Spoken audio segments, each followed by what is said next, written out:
Here we go. It's a beautiful day in Chiang Mai. Woo! Oh wow, Songkran's getting started early here. Oh, look at these kids.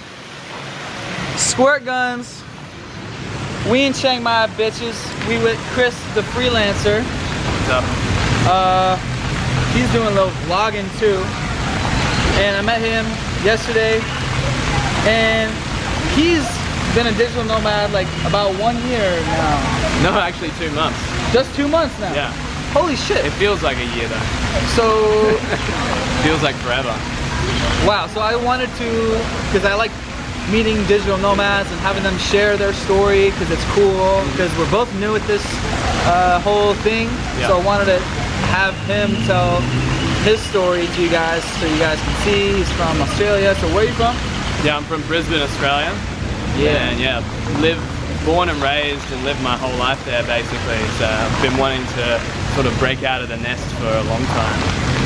Hell yeah. Yeah. Well, let's get to walking. Another Walkcast for you. It's Songkran, aka Thai New Year, aka Water Festival. Starts tomorrow, but they're already bringing out the guns. See, these guys got the water guns. Quick thing on Songkran, it's like a Buddhist thing. You pour water on yourself. It's meant to like clear yourself for the new year. But it evolved into this whole citywide 3-day water fight. So basically, strangers, if you walk by a stranger, they're gonna splash you with water. So it's I was here last year in Chiang Mai, and I had to come back because it's the most amazing thing, spectacle, party that I've ever seen in my life, and that's why I came back here. Anyways, so how did you get here? When did you first come to Chiang Mai? When did you decide to do the digital nomad thing? Yeah, well, I think my journey is different to most actually, because a lot of people I've met were location independent and had the question come up like, well, if I am location independent, why am I here? Yeah. You know, in the US or Canada or Australia, yeah, man, paying for this expensive rent when I could be living it up in Thailand or, you know, Vietnam or places like that. So it was different for me. About a year ago, I discovered sort of this digital nomad movement, and I made a conscious decision to become location independent. So I was studying a degree in accounting, which is probably one of the worst careers you could get into, work remotely, so funny. And do all that. I think every accounting friend that I had that graduated with that degree is trying to get out of it now. Yeah.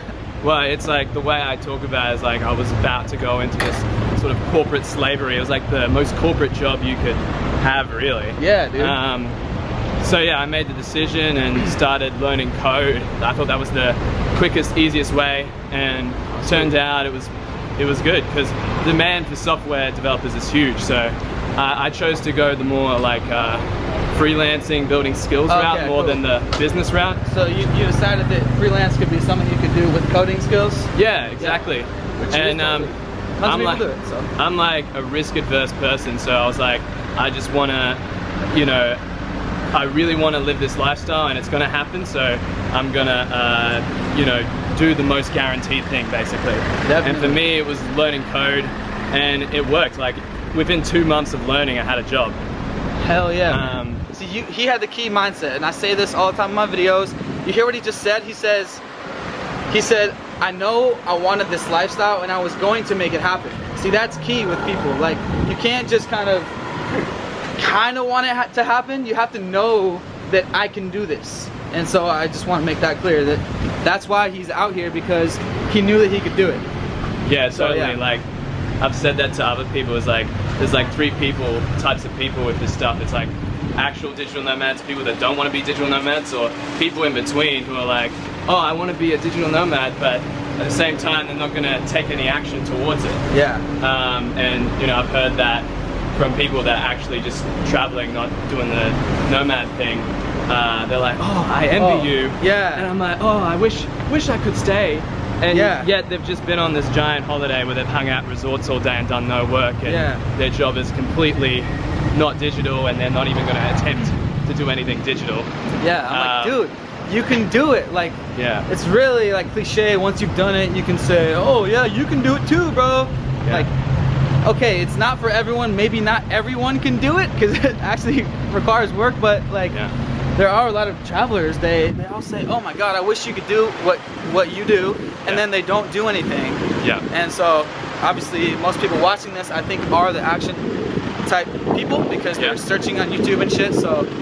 Well, yeah, just don't let it be a dream though, because there's this stuff in, heard it in self-development, I'm trying to remember the concept, but it's like, you know, like self-development porn almost. You know, you watch it and you mental masturbate in your head. You're like, oh, this would be so great, I can just imagine myself. And you know, law of attraction doesn't work unless you take action as well. You don't just watch this stuff and be like, oh, that's so cool. I mean, you can still get good entertainment out of it, but you know, really take action is that's the key. Daydream porn. Daydream porn, yeah. So all right. So we're on Neiman Road. We're about to cross the street. Watch out. We're just in the middle of the street, you know, just holding the selfie stick, talking to it. People are. There's a great video on, you know, the YouTube channel High on Life. Yeah, they're like in Vietnam and they just stand in front of the street. I think he actually like lies down in the middle of the street. I know that one. High on Life, shout out those guys, man. Those guys are, I started watching that a couple years ago and I was like, fuck, man. If I'm not doing what these guys are doing, then fuck that. Like, that's a real inspirational channel. About travel, so where were we? So, how long did it, so you got a freelancing job coding? So, yeah, I got a job, they had a strong remote culture, so I was gonna, you know, work there for about 8 months or however long until I was supposed to leave, and then negotiate remote work and then do that. But the job didn't actually work out. I went freelance for a little while, and then I took up a 4-month contract with actually one of my freelance clients who were looking for somebody to come on full time for 4 months. And that was great. I saved up money, like a shitload of money in 3 months, and then it extended into my trip remotely as well for about 2.5 weeks. But then funding issues happened, and they're a startup, so it didn't really pan out exactly. But that's cool. I'm back to freelancing and doing, like, I guess it, you know, I'm open up to the challenge, you know, open for the challenge. And I mean, you know, what I like to do with what my channel and my brand is, like, inspire people to sort of do it and just come out here and make it work. And you know, me, like, sort of my company going, or that company going through that, you know, funding issues has actually forced me to look for work again out here, which is harder. But if, you know, I overcome that challenge, it's a good lesson to pass on to other people as well. Yeah, definitely, man. It's always going to be challenges starting out, but he said it is you really have to be inspired out the ass to just come out here and buy that ticket and do it. Like you're never gonna have enough money saved up. You know, it's never gonna be the perfect time. You're never gonna have, like, the perfect situation. You just, if you want to do it, you kind of just have to do it and do your best and hope that it works out. And yeah, I was saying meet a lot of people here. I was saying to Johnny FD yesterday, some of you guys might know him, and I was just saying, like, it's great to just come out here with a bit of savings and try and make money online, because you won't have anything to fall back on like you would back home. Like, I can't go down the road and get a job because I'm feeling desperate or whatever, you know. I have to, the only way to make money here as, you know, digital nomads is online.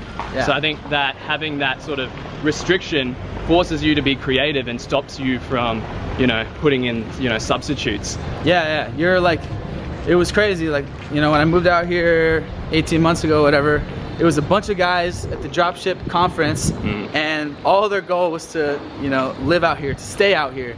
And so it was like there's a ticking time bomb. Everyone's got savings. It's like, all right, either we make money online selling shit or we're going home. So it was like there was this impending date that if we don't make this work, like we got to go back to a job, and no one likes jobs, right? Yeah. So it was just kind of all right. Yeah, this is gonna happen. So that's something else I talked about with Johnny is you know, like having that. I guess it's a bit like do or die position, and you know, if you've got, he had like I think 2 months in his story. He had about 2 months left to sort of before his money ran out, and so he was just like, I'm fully committed to this. And he keeps on calling himself the accidental entrepreneur because he said if he didn't have that situation, he probably wouldn't have gotten in business at all, you know? Yep, he had his back to the wall, and sometimes you gotta put your back to the wall, and by moving out here, it can put your back to the wall, because it's like, you gotta quit your job, now you're gonna need some other type of income, but hey, you can do it. Look at the Ducati dealership right there. Johnny and Anton actually had a video right on the street. We're in the Livin Soys right now. Kind of walking towards Punch Space. We'll hit that in a little bit. Oh, cool. I gotta see if my laptop's there. I left my laptop in France. I'm a mook. Sorry, guys. So you've been freelancing. So you're freelancing on what website? Upwork or something? Yeah, Upwork's my main thing, but the way I like to do business, or you know, any kind of business freelancing or anything like that, is to actually meet people, network, you know, seek work from your community. And that's another reason why I love co-working so much, and you'll see a bunch of videos on co-working on my channel if you're interested. But all my work initially came out of this one co-working space in Brisbane. And you know, you work at these spaces, they see you all the time, that, you know, when they need somebody who does what you do, you're first of mind and you get the job. Yeah, well, provided that you're a good guy and you know your stuff. And you know, I've come out here and I've met some people and got some opportunities that are more exciting than the Upwork stuff through, you know, Facebook groups and digital nomad groups and co-working spaces.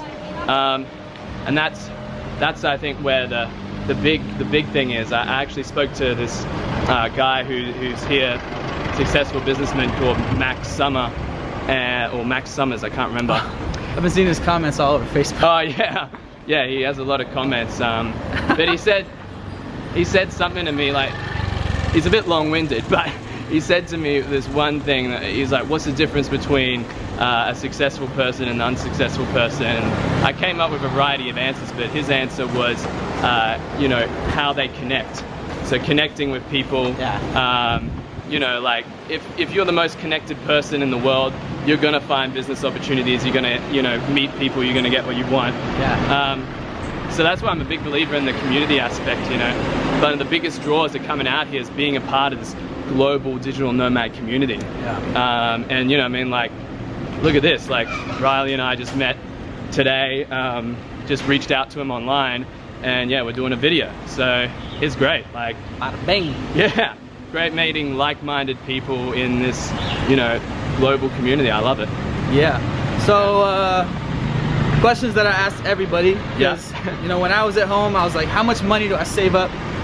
I want to make this happen. Like, someone watching this, they want to make it happen. How much money did you save up before you left Australia and came out here? I know I saved about, maybe, it was about 10 grand. It was maybe 5 to 10 grand. Okay. It's a little bit harder to say for me because I had money in my account, but I had credit card bills and, you know, liabilities as well. Oh yeah, and then I had credit cards, like. Yeah, and I also did 2.5 weeks remotely on my first 2.5 weeks. So I'd say about 10,000 Australian. 10,000 Australian. Have eaten here many times, by the way. Used to live on this street, by the way. 10,000 Australian, is that more than 10,000 US? No, that's less. You guys are killing us right now. Oh shit. Yeah, so maybe 5 to 10 then, US? Yeah, maybe. Look, to be honest with you, I was like, my lease ended on the date we left. We left on the date my lease ended. I booked a flight in July, which was last July, and I've only started this January. So you booked a flight in July for January? Yeah. Okay, good shit. That's another good hack, is you book your flight like 6 months or whatever, so you have that deadline. So Yeah, you're totally just commit yourself and book it, you know, and put yourself in that position where you have to make it work. I think that's part of your story as well, Riley. Like, Yeah. you had a friend that like booked the flight, and then you just kind of got taken away with, you know, and went away with it basically, right? Is that correct? Yeah. We basically, it started with a short vacation for me out to Thailand. I'm my business partner here, Parker. He studied abroad in Thailand this last semester. I graduated a year before him. I went out to visit him for 2 weeks. We came back and we were like, well, that was dope, but that was not long enough. Yeah. Like, let's come back here and get a job. So we looked for like teaching jobs, hotel jobs, whatnot. Yeah. And then we found Johnny's blog, and then eventually found out about the Digital Nomad conference, Dropship Lifestyle Conference. Okay. Shout out Anton, shout out Johnny. If it wasn't for that conference, I wouldn't be here right now. So that was for October 2014, and we probably booked our ticket maybe summer of 2014. So we're like, we're gonna make this happen. This Digital Nomad thing sounds good. We had the right mindset. Like, if they can do it, we can do it. So first of all, you gotta have that mindset. Yeah. And so in October we left our jobs, left Seattle, came out to Chiang Mai, where we are right now, and met 100 people, all digital nomads, and trying to be digital nomads at this conference. And we worked at Pun Space, where we almost are right now. And 6 months later, we had a product on Amazon, and it was enough money to just keep us out here. And so it's like a year later. Yeah. So yeah, that's awesome. Man. Did you did Dropship Lifestyle, the course? I did Dropship Lifestyle, the course. Yeah. Okay. And you did that before you left, or? Yep. Yeah, we started our Shopify dropship websites probably that summer. Okay. Before the conference, and I got my first sale like November. Okay. And I made probably 10 sales. These are like expensive items. You know, this is the dropship method. Yeah. Expensive, like $1,000, $2,000 items. Yeah. And I made like 10 sales over Christmas, but I was paying. The footpaths aren't The that sidewalks are so funny here. They're like these slanted and they're checkered. It looks like the streets look like a go-kart course or something. These checkered marks. Oh shit, these apartments are new. Damn. That's crazy. Like, that's my walk into Pun Space every day, and they're fucking doing construction, like I don't know, I'm not big on construction, but like doing like soaring stuff, like sparks flying where you're walking. Yeah. And you know, I mean, they don't even have that shield mask thing that comes down. I don't know anything. Southeast Asia, aka not give a fuck lands. They don't give a fuck, man. Yeah. They're spraying sparks everywhere, construction. Anyways, we're talking drop shipping. I got like 10 sales over Christmas, but I was paying so much for advertising. Yeah. Let's cut across this. Don't hit us, please. That it wasn't making money. Okay. And it was like breaking even. And we were running out of money. We had like $2,000 of savings left each, and we're like, shit. And our one friend, Kai, who I have another interview with him, too actually, he went right into Amazon because he came out here with a lot of savings, like more than 20 grand in savings from his sales job. Yeah, I watched the video. He said 100,000 New Zealand dollars, was it? Yeah, he had like a shitload of money. That is ridiculous. Which is, if you can do it, if you have a good paying sales job like he did, like I did kinda, I was knocking doors, he was making cold calls on the phone. Anyways, this is Soy 11, Pun Space Street. I used to walk down this street every day. Vlogception. Vlogception. Chiang Mai, baby. Yeah. It's funny. It's funny. Me and Riley even have the same cameras.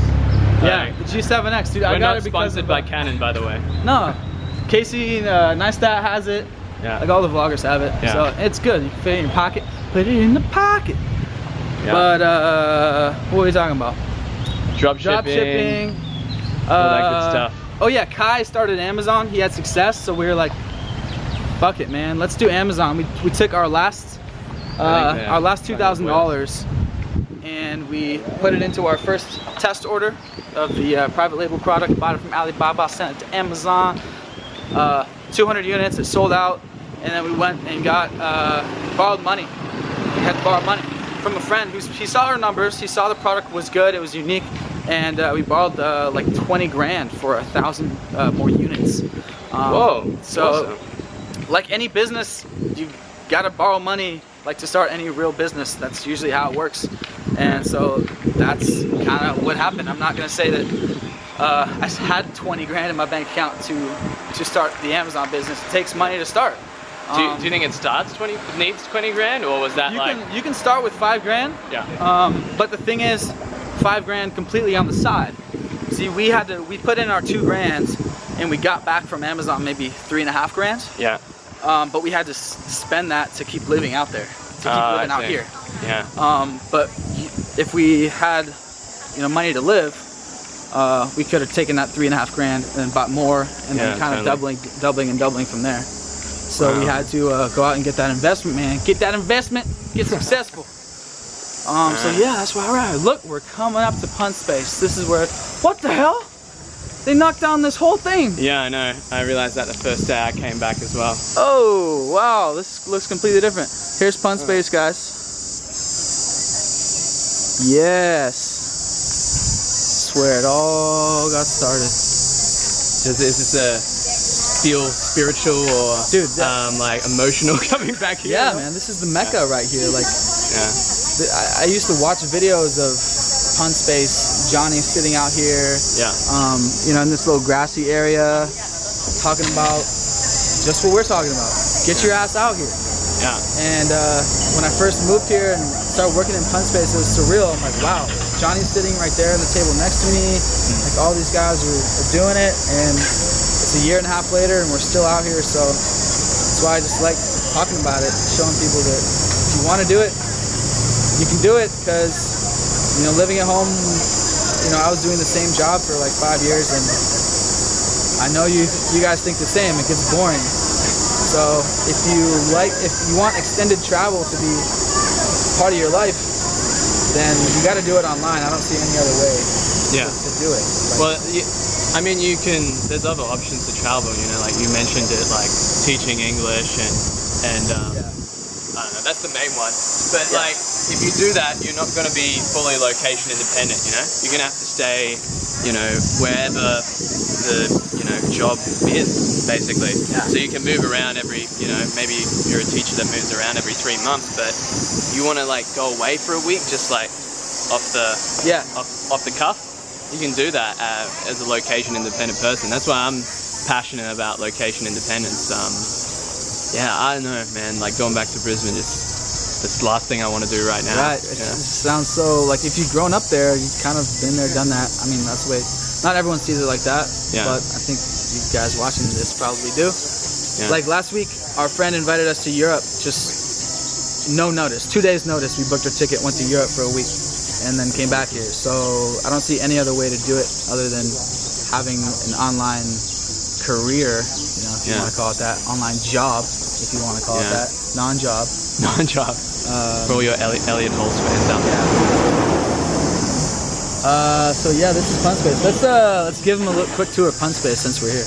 Okay, here's Pun Space. But if you want to, this is it.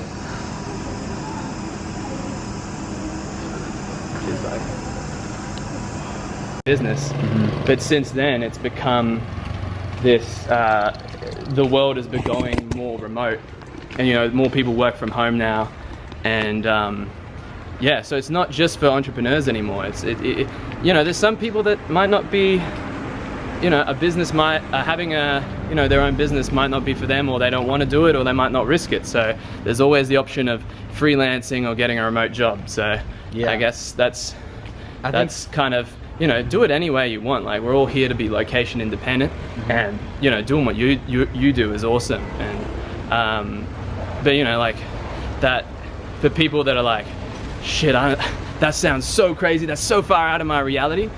Maybe just start with freelancing. Because you don't have to put any money behind it. I mean, you might hire a photographer to take press shots or something like that, or do some branding, but apart from that, it doesn't take any money. So if you're a risk adverse person, that might be even a nice gateway into what you do, and the having the pure, like the passive sort of, you know, whether it's Amazon FBA or dropship lifestyle or any of those sort of systems, you know. We live in the most amazing time to work from anywhere. It's called the internet. You know, it's pretty new. Have you heard about it? So check out Chris the Freelancer's channel, all about freelancing, working from co-working spaces. I really recommend freelancing to people to get started, like Upwork.com. It's the #1 freelancing website, and you can do so many things: coding, copywriting, photo editing, whatever you can do. Like, you can learn a skill and just get started. It takes no money to start, and just start I have a profile on there for copywriting. I don't want to do it because I already have my own product business, but it's a great way to get started because it takes no money to start. You just start a profile, and then people contact you, and, you know, maybe do a little video about what you do and blah blah blah. But anyways, check out his channel. He's all about freelancing. I think freelancing is a great thing. Putting a huge amount of money into starting a business is definitely not something everyone can do, nor is it ever something everyone wants to do. So check out his shit. Anything else from your channel? No, thanks very much, Riley. And yeah, just, I think the message of today is just do it. I don't know if you say that, you probably say that on every video. The message is just do it if you want to do it. Don't be one of those people that daydreams and just goes over in their head, but you never take action, you know? It's, you know, there's not much to lose by doing it. Yeah. Do it, living that life, boy. Thank you. Peace. Chris, let's go eat some cow soy. Cow Peace. soy. Love.